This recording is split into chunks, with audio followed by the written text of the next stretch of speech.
everybody experiences that emotion in different, different ways. With our emotions, some people default to depression, right? Their anger turns into depression, right? Some people default to rioting. Okay. Um, Hopefully that's not you. How am I talking to my audience? But Mhm. listen, there's a lot of misconceptions around the anger piece. Um, can we address some of that? Yeah. Yeah. I think it's because of the behaviors that people engage in when they're angry. Hmm. People are popping off, they're blowing up, they're yelling, or the violence, a lot of those things can come from anger. And it's not anger's fault. It's not the experience of the emotion of anger. It is unmanaged anger. It's reactivity and impulsivity that often comes from that hot emotion.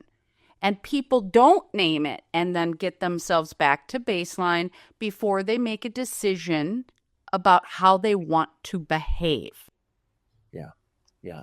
Do you think, it seems like a lot of anger does come from fear, the fear, maybe I rephrase it, the fear of not getting what you want, the fear of losing what you have, the fear of, some people are attached to certain things. I'm afraid, Mm-hmm. I'm going to have to let this go, or, Mm-hmm. what underlies anger for most people?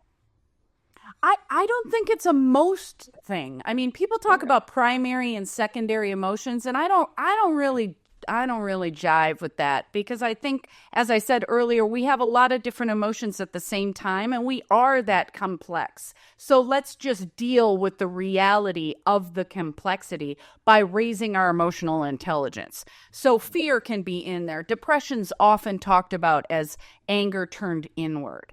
There are gender differences as well. Men are generally thought of in our society as weak if they admit that they're afraid, even though all human animals are wired for fear.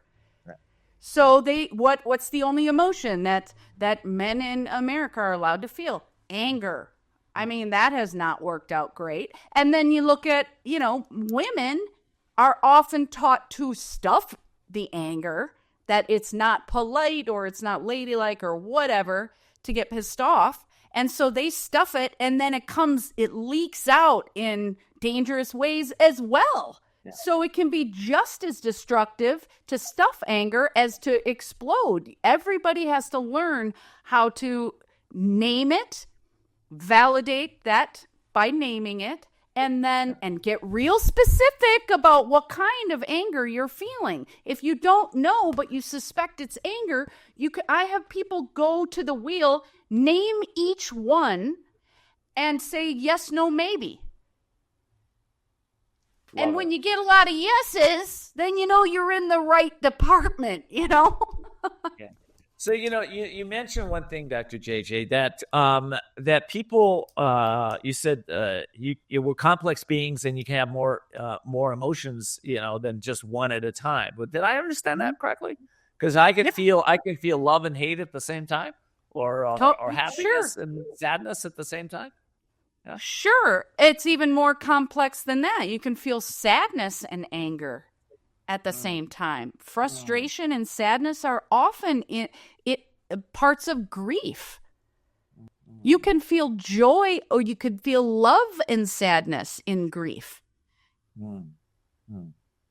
I'm such a simple person. I always think it's just one emotion at a time. Everybody does, man. Everybody, because we want it to be simple like that, Yeah, because yeah, we do. we think it's more manageable, but that's ass backwards, right? Because we will be better at it if we learn more about emotions. We can't logic our way out of emotional experiences, and I think that's what a lot of people do because they haven't been taught differently. Yeah, yeah, that's really good. So you can't logic your way out of emotional feelings. Can you feel your way out of emotional feelings? I don't know exactly what you mean by that. In dialectics, it's both. You use Yeah. both your logic and your emotion, but denial of the emotion is usually where people go. suppress it, and that's not effective long term.